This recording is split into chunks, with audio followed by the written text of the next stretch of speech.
తిరుపతి చెన్నారెడ్డి కాలనీలోని మంగళవారం ఉదయం ప్రభుత్వ సాంఘిక సంక్షేమ శాఖ కళాశాల బాలికల వసతి గృహాలను కార్పొరేటర్లు నగరపాలక అధికారులతో తిరుపతి నగరపాలక సంస్థ మేయర్ డాక్టర్ శిరీష పరిశీలించారు.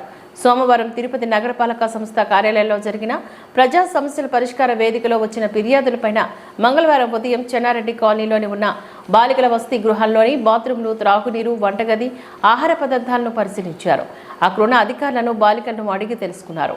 వార్డెన్ అధికారులు తెలియజేస్తూ వివిధ జిల్లాల నుంచి 120 మంది పైన ఉన్న వసతి గృహంలో ఉంటున్నారని, వారికి నీరు సరిపోవడం లేదని, తెలుగంగ నీరు, త్రాగునీరు, బోరు ఏర్పాట్లు చేయాలని నగర మేయర్ కోరడం జరిగింది. మేయర్ శిరీష నేటి నుంచి ట్యాంకులు ఏర్పాటు చేస్తామని మరియు అధికారులతో సమీక్షలు నిర్వహించి శాశ్వత పరిష్కారం చేస్తామని ఈ సందర్భంగా ఆమె తెలియజేశారు.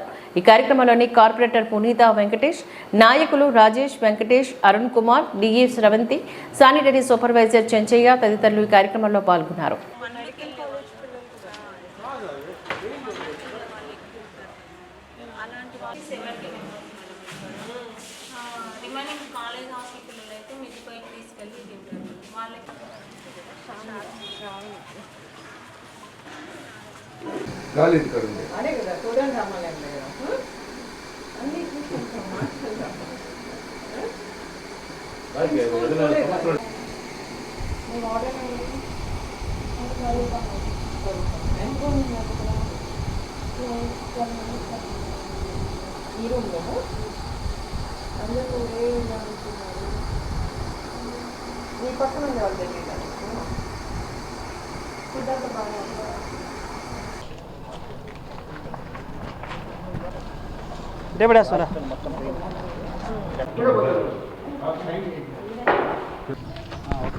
అందరికీ నమస్కారం.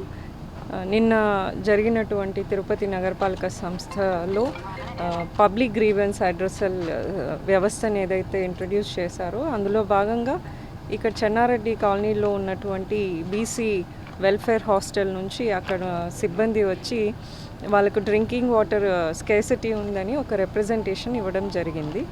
కాబట్టి ఇవాళ చెన్నారెడ్డి కాలనీలో ఉన్నటువంటి బీసీ హాస్టల్స్ని స్థానిక కార్పొరేటర్ పునీత గారు, అట్లాగే రాజేష్ గారు, వెంకటేష్ గారు, నాయకులు అరుణ్ గారితో అలాగే సిబ్బందితో తిరుపతి నగరపాలక సంస్థ ఇంజనీరింగ్ విభాగం డిఈ గారితో కూడా ఇన్స్పెక్ట్ చేయడం జరిగింది. సో నిన్న ఆఫ్టర్నూనే డిఈ గారు వచ్చి అక్కడ ఇన్స్పెక్షన్ చేసి ప్రస్తుతానికైతే ట్యాంకర్స్తో వాళ్ళకు నీటిని ఆల్రెడీ ఇవ్వడం జరుగుతూ ఉంది. కానీ అక్కడ ఉన్నటువంటి మోటార్ రిపేర్ కానీ ఇవన్నీ కూడా ఇంజనీరింగ్ ఏసీ గారితో మాట్లాడి, కమిషనర్ గారితో మాట్లాడి, ఎందుకంటే చాలా సుదూర ప్రాంతాల నుంచి బలహీన వర్గాలకు చెందిన ఆడపిల్లలు ఇక్కడ తిరుపతిలో వివిధ కళాశాలలో, స్కూళ్ళల్లో చదువుకోవడానికి చాలా పేద కుటుంబాల నుంచి ఇక్కడికి వచ్చారు. సో వాళ్ళకి మౌలిక సదుపాయాలు కల్పించాల్సిన బాధ్యత తిరుపతి నగరపాలక సంస్థ మీద ఎంతైనా ఉంది. కాబట్టి సో స్థానిక కార్పొరేటర్స్ అలాగే నాయకులతో ఇవాళ ఇన్స్పెక్ట్ చేయడం జరిగింది. సో వాళ్ళకి రాబోయే రోజుల్లో నీటి సమస్య లేకుండా తగిన పరిష్కారం చూస్తాం.